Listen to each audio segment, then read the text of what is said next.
So hi, Alison. It's great to have you with us today. Hi, how are you? Thank you so much. It's a pleasure.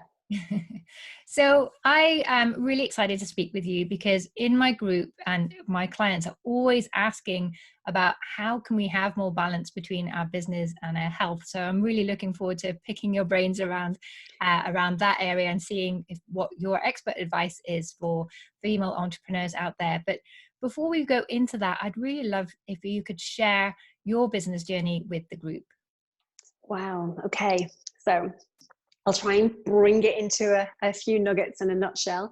So I started my entrepreneurial journey when I was 21.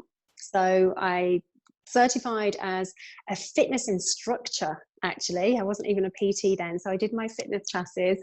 And I guess you would say back then, I was self-employed. I wasn't an entrepreneur, but I would do classes and I would set up classes in halls, or I would go to gyms and do the classes. And then I started as a PT, and then I wanted to have my own clients. I didn't necessarily want to work for a gym as such. So I would start by, putting flyers out, advertisements in the newspaper. In those days, there was no Facebook and Facebook ads and Instagram and so on and so forth. So it was very much a labor of love of getting out with leaflets, posting them through front doors and the adverts in either the local magazines or the newspapers.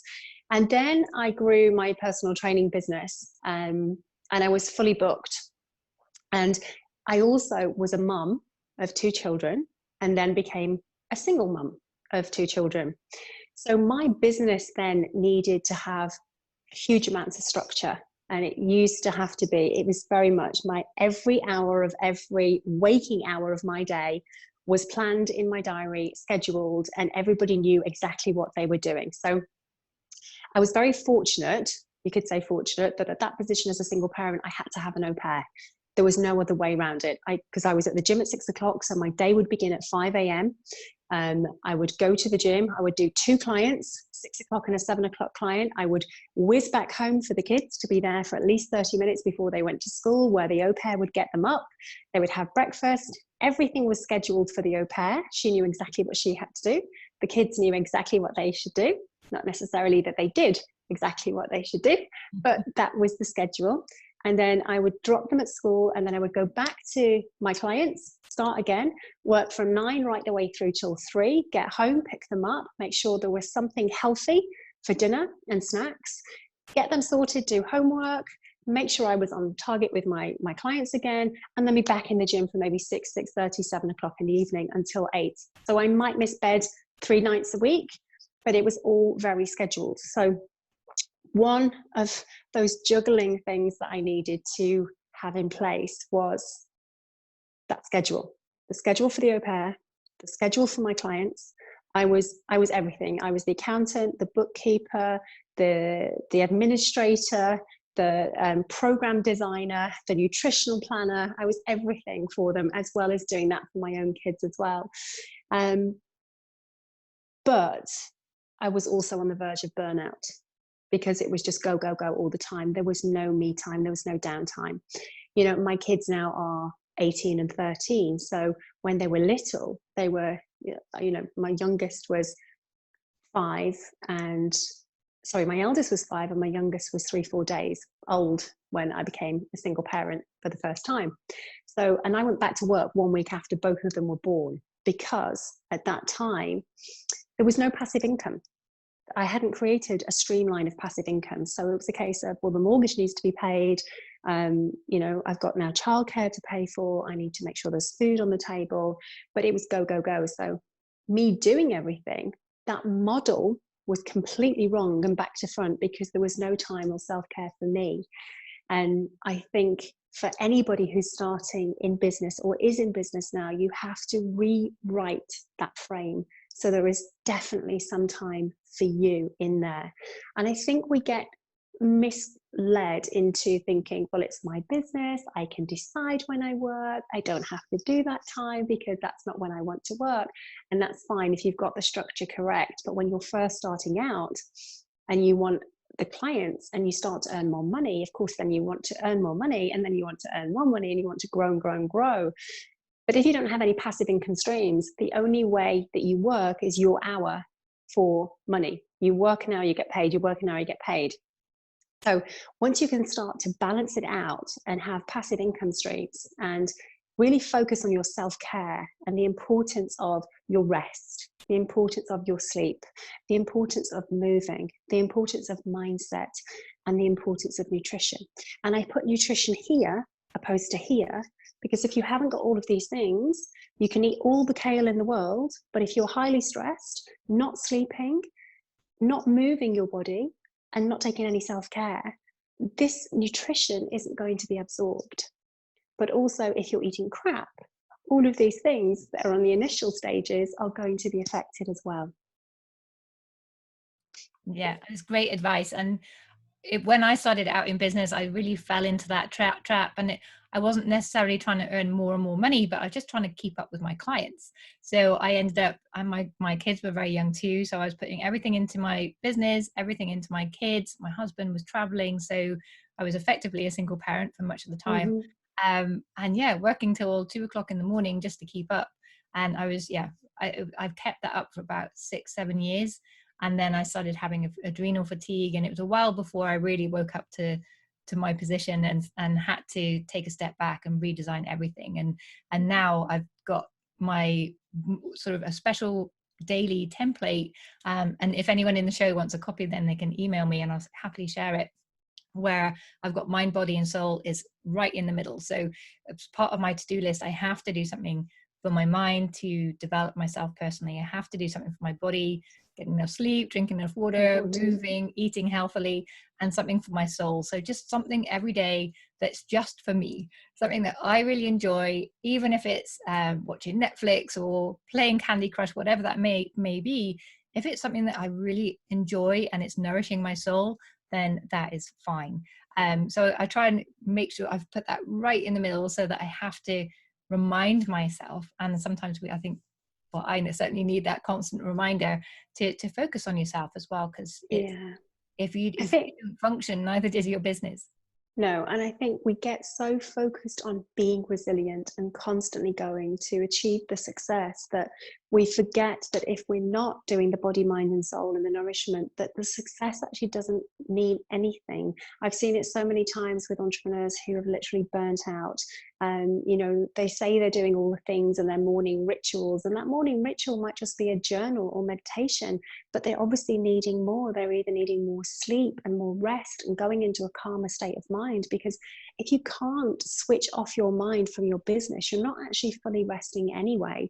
It is important that you find a routine. And now I've used the word practice with my clients, because I feel, or we've found when we work, again, everybody's individual. Sometimes they don't like the word morning routine because it seems too regimented. Sometimes they don't like the word ritual because they think that that's too woo-woo. So we use the word practice. So it's, how is your morning practice? So for me, it used to be, I've maybe slept 4 hours. I'm up quick as I can at 5 o'clock. I'm stressed. I'm going to have a cup of coffee, maybe grab something in my bag, get to my first client, rush, and no time. So obviously 4 o'clock in the morning wouldn't have been ideal. And I'm not saying that anybody should do that, but if you can restructure your day and have at least 1 hour, whether you're a mum or whether you're not, that 1 hour or 45 minutes or even 30 minutes at a push for you to wake up, allow your nervous system, your parasympathetic nervous system, which is where you should be when you just wake up, to still be calm. And then your cortisol levels start to increase, so you get the adrenaline to go through your day. But it's starting the day in a calmer way so that you can actually be more creative, more productive, and feel more nourished. Because if you wake up stressed and rushed, whether you've got the kids, as I said, or whether you haven't, that really sets off the entire day, where your mind isn't clear, you can't focus properly. So you may just be grabbing 5-6 cups of coffee, or you might be grabbing the things that don't necessarily serve you from a nourishment point of view or nutritional point of view, because it's just quick. Because what you found is you're so stressed and you're so rushed that you haven't got time to think about putting some veggies and fruits in a blender and making a smoothie, which would be much quicker than probably rushing off and getting the sugary foods from the bakery or whatever it might be. So I think just giving yourself that time in the morning is so important, and also doing the same at nighttime, so you can reflect and you become very intentional with your day, body, mind and soul. What is it that I'm going to do today? What is it that I'm hoping to achieve from the day?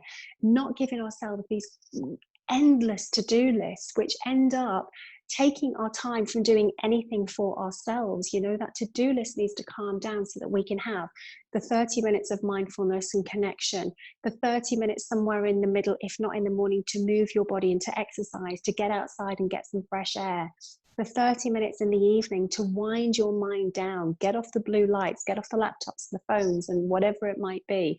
Trying not to watch something at nighttime that's scary or, gets your mind ticking, so that you can actually calm it down at nighttime. And then within all that, it's making sure that you've got the right kind of foods in the house anyway. Because if your listeners, most of them are not entrepreneurs, the likelihood is they're going to be working from home. That is what we do, unless they're going to a shared space, which nobody's been doing in the last few weeks. Everybody's been at home. So it's about having yourself prepared the same as you would in your business. You know exactly who you're speaking to, you know exactly when your clients are coming online, you know exactly what you've got to do each day, but doing the same thing for yourself is having that time, set time aside for you. And you think, well, and I always use the phrase, it's not about managing your time, it's about managing the events that are important to you in your day. And if nourishing your body with nutritious food is important, you will make the time to do it.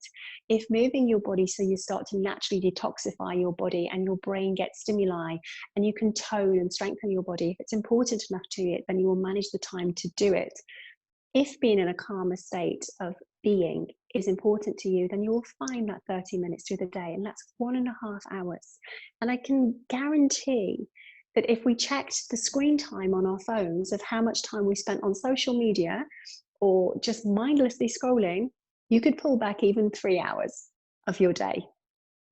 Yeah, I think it's probably scary if we actually took the time to notice how much time we waste on these things, and it all adds up and could be used in a much more a way that's more congruent to the life we want, really. Yeah. And yeah, I know when I was going through, like, heading towards my burnout, I was totally in survival mode, and all I could think about was, okay, just anything. So that was like frozen pizza, a glass of wine and ice cream in the evenings. It was just not very good at all. But which is fine once in a while, but when it becomes a habitual thing, then that's when we're really not nourishing our body or our mind. yeah, And you're not being as productive either. no, exactly. But I like your idea of, setting the priorities, getting the plan in place, because we only have so much willpower and discipline. And where that leads off, if we have a system and a plan in place, then we don't have to think. We just kind of go and we just follow the plan, and it makes it a lot easier to fit these things in our business and our personal life as well. So It becomes our habit. It becomes our new habit, our new way. Yeah, exactly. So coming back to your journey a little bit, so you started out as a personal trainer. Then how did you transition into being a health coach? And I know that you've been able to move around the world, taking your business with you, which is a huge advantage. So I'd love to know a little bit more about how you've managed to bring all that together. So it takes a lot of determination. It takes a lot of resilience. It also takes quite a bit of just researching and networking, should I say.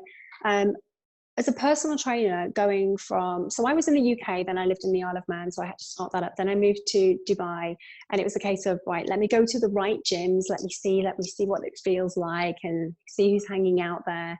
And it's so simple. You just start working out, you start training, and then you start talking. And then, before you know it, I had enough clients to keep me going, and then I would be referred, and then more clients would come, and then more clients would come, and more clients would come. But I could feel the pattern. I was already in a very anxious state at that time. There was lots of things personally that had gone on, and I was getting these panic attacks and anxiety a lot.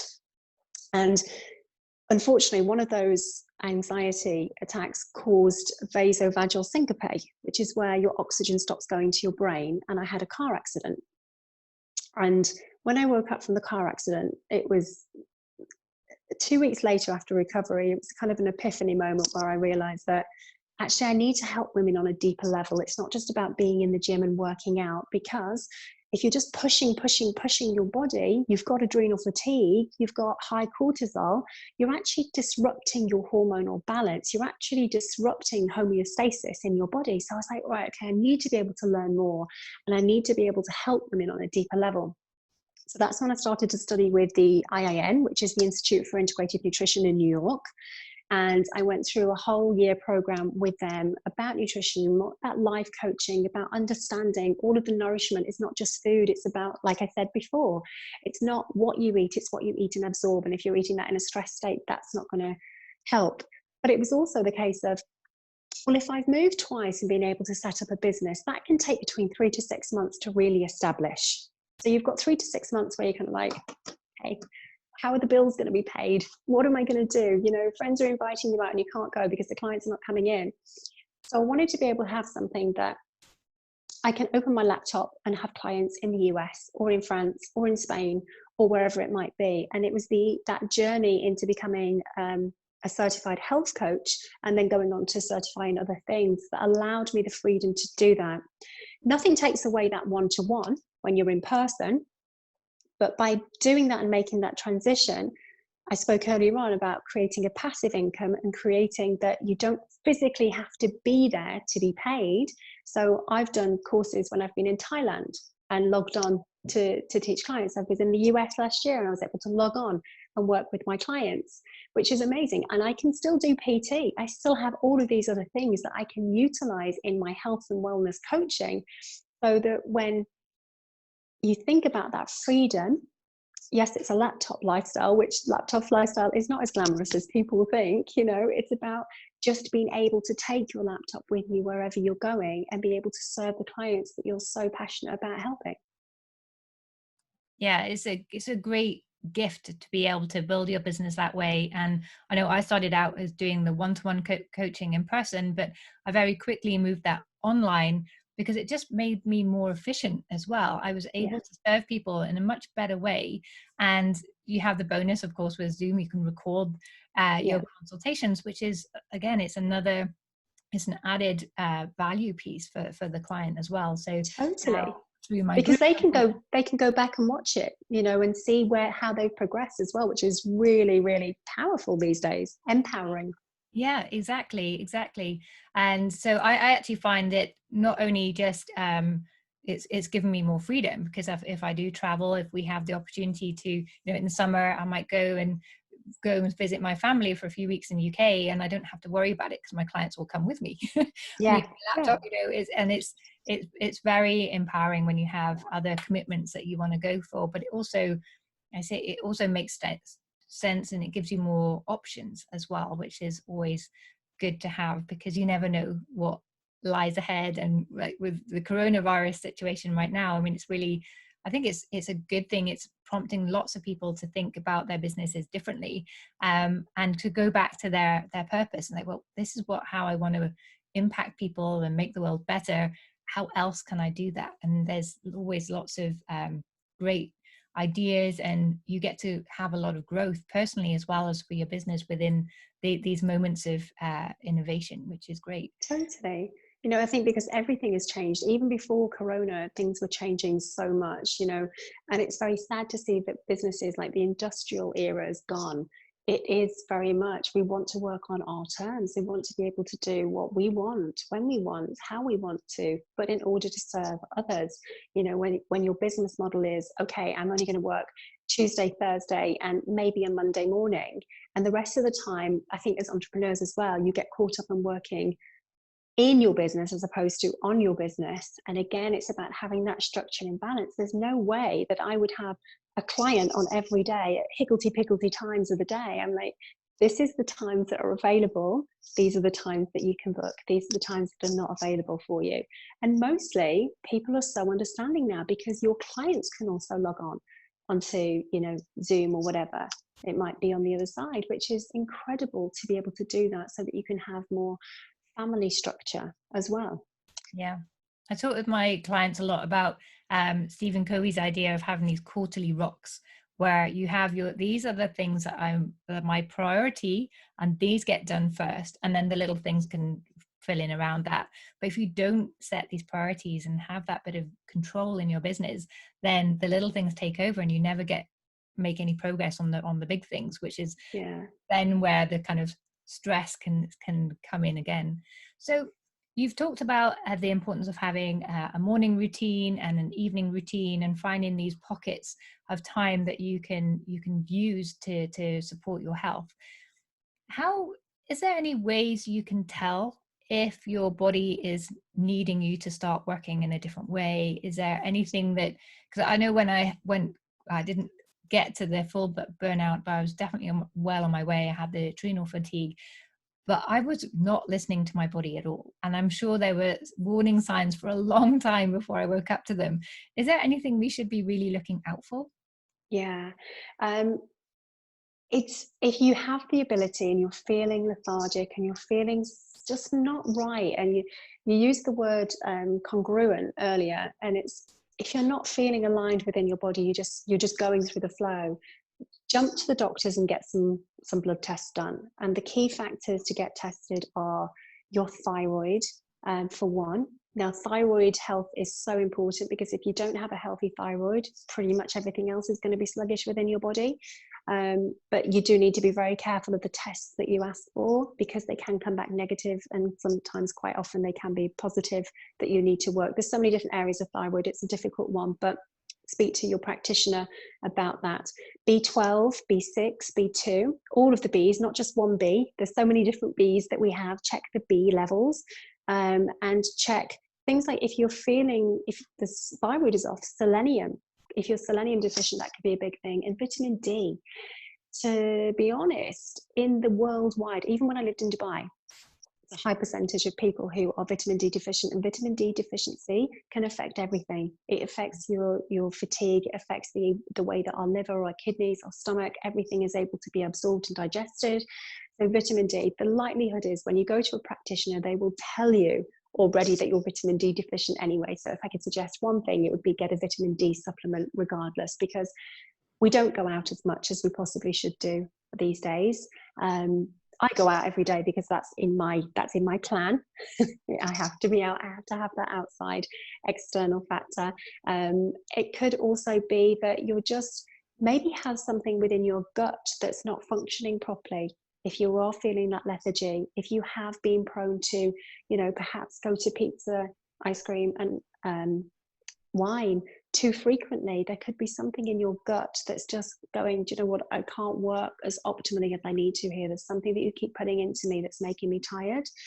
And often we won't realize that it could be connected to our food and connected to our gut. And the gut-brain connection is so important, more so than ever, because we have about 80% of our immune system is in our gut. Possibly it could be 90%. We have 50 trillion microbes in our body and cells, which are affected by the food we eat. That's also affected by the sleep. So the first thing to do would get to the doctors and ask them to do some blood tests for you to see where you're at with all your levels. And iron is another thing. Iron deficiency, and there's two levels of iron deficiency, which can trigger anemia, which again doesn't necessarily mean that we can absorb the correct amount of nutrients from our food. But there's iron and there's ferritin. So ferritin is a very difficult one to take without taking a supplement, especially if you're a vegan or a vegetarian. So if you're feeling lethargy or you're feeling a little bit anemic, then it could be iron levels. But iron from the chemist might not be what you need. It could be a ferritin supplement instead. So they would be just a few top tips that I would suggest if you're not feeling on par.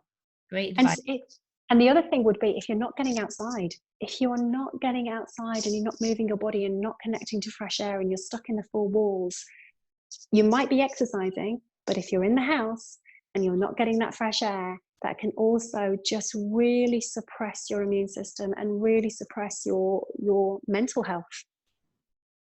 Great advice. And I live in one of the most beautiful places in the world, and I can get out to Lake Geneva and walk around the mountain. I live in a forest, so getting out should be very easy, but there are a few times, I have to admit, where I've just got so caught up in my work and I just haven't found the time. But what I've done is to make sure I don't get into that situation is I've borrowed a friend's dog. So she works full time and the dog comes and I'm at home. So I'm like, great, I'll have the dog. Then I have to get out and walk Yeah. at least a couple of times a day. So it's been brilliant to give me that kind of reminder to get out. That's a great tip. I have my dog, but even before we had the dog, I have to be out. It's my mental health to be outside. It's my time where I feel so connected when I'm out in the fresh air and just have that, even if it's 30 to 45 minutes, the way that physically and mentally I feel, and physically and mentally lots of my clients feel when they start to input that, has a huge change on how they function. Yeah, it's amazing how fast, sometimes it feels a chore and you're putting your shoes on, all right, let's do this, but you get out and instantly you feel so good. It's the ions in the air, the fresh air, just breathing in that fresh air, especially in Montreux, it's super special. Yeah, exactly. So Alison, you've shared so much advice from planning your business and treating your health the same way and just giving yourself the best chance to enjoy a healthy, balanced lifestyle, because of course that's what it ultimately comes down to, is this idea of balance. But is there any last piece of advice you'd like to give to the listeners to help them to have a healthy life, a healthy business, anything that you think, okay, if they only do one thing, if there's one thing, then that's going to really make a difference? One thing is so difficult to encapsulate, but it would be just prioritize and plan. Have everything tidy, have everything organized, make sure your freezer, your pantry, everything is stocked. Make sure if you don't have the availability to fresh veggies all of the time, you've always got something in the freezer. So you could throw a smoothie together in the morning, which will give you such impact of polyphenols, antioxidants, nutrients. That one thing in the morning, that smoothie, to keep you going through until maybe 2 or 3 o'clock before you've realized when it is. But you can make these things in the freezer. You can put everything in a Ziploc bag. So you literally, when we think about time, it takes 3 minutes to make a smoothie. You take the fruits and the veggies out of the bag, you put them in the blender, you add some water or some nut milk, you zap it, and you're good to go. And you have that. And it's the same with planning your meals, especially with the kids. Double batch up. If you know that you can't cook every day, because it's like, that's just not going to happen. So, okay, what can you cook? If you're able to eat rice, like brown rice, red rice, black rice, I would always say that as opposed to white rice. Cook 3 times the amount you need and freeze it. So you literally just have to take it out. Batch cook and then use your freezer and use what's available to you, so you can prioritize your health, but you're minimizing the time. So it's prioritize, maximize to minimize. And it's that simple. I love that. I remember I was in an entrepreneurial group, and there was a lady there who had started her own business, but back in the 80s. So at a time where, women weren't typically doing that kind of thing because they had so many responsibilities in the home. And I remember asking her, I was like, well, how did you manage to prioritize that and build a business around your family? And she was based here in Switzerland, which is where especially the woman is expected to stay at home, even now a little bit. And she's like, well, I only ever buy clothes that don't need ironing, and I married well. It's like, I was just going to say that, ironing as well. Yeah, she's like, just simplify wherever you can. Just make it easy for yourself, and don't stress about the things that just don't need to be stressed over. Exactly. The main things, look after yourself. And I thought that was great advice. It is. It's a tightrope. I mean, for me, I do personal development. I put my wireless earphones in whilst I'm cleaning, because cleaning is a workout. I shifted that mindset as opposed to hating it. It's like, okay, I'm cleaning, I'm hoovering, I'm doing whatever, I'm listening to whatever self-development book it might be, and I'm getting 2 jobs done. I know we shouldn't multitask because they say that we don't absorb everything, but it's about repetition as well. So I love audiobooks because I can listen to it again and again and again, absorb the information, get the cleaning done, buy clothes that don't need ironing. This is a very rare occasion that I'm wearing something that has been ironed. Usually it's gym wear, but that's the key thing. And I learned from observing my mum, ironing underpants, ironing socks, ironing tea towels, these tedious things that were taking her time when she was working full time. I'm like, I will not do that. And I make sure that most of my things, just like you say, don't need ironing, and I can just batch cook as much as possible to prioritize. And again, as a single mom, my kids, when I was that single mom, never ate anything out of a packet. Even when they were tiny, they never ate baby food that came out of a jar or a packet. I made sure that on a Sunday with them, when they started to get older, they could help. They could get involved in it. We had a vegetable patch, so they got involved in understanding healthy eating even from that young age. And it's all of these little things, the little things, like I said, maximize, minimize, and prioritize. It's so important. And then you get so much more done without even thinking about it. Yeah, exactly. I think just so much great advice within that. And I love the idea, maximize, minimize, prioritize. I think that's going to be my new mantra, at least as I'm going about my day. And yeah, brilliant. Thank you so much, Alison, for your time. You're so welcome. Thank you so much for having me. Where can people find you if they want to know a bit more about your business and how to be healthy? Well, my business, I decided to use the words vibrant balanced health because I wanted women to have that. So Vibrant Balanced Health is the website, Vibrant Balanced Health is the Instagram, it's also on Facebook. So you can find all of the resources. There's freebies on there as well. So if the ladies listening want to kind of think about, okay, how am I going to prioritize this? I have an amazing wellness tracker on there, which was something I developed. So you can put exactly where, am I drinking enough water? Have I had enough portions of fruits and veggies? Have I had enough sleep? What stopped me from doing that? What was my thoughts? So I have a wellness tracker on there, which is a free downloadable. So you can print that off, and it's got a journal piece as well. There's recipes on my website. We're just starting to adding one recipe a week more and more now. So there's more resources on there. And then there's more about me on there too. Fantastic. I'll put those links in the notes below anyway. But if anyone's listening on the go as they're doing the exercise, then or making their smoothies. Yes, exactly. Or cleaning. Great. Well, thank you so much, Alison. And thanks again for all of your advice. Oh, it's a pleasure. Thank you so much for having me.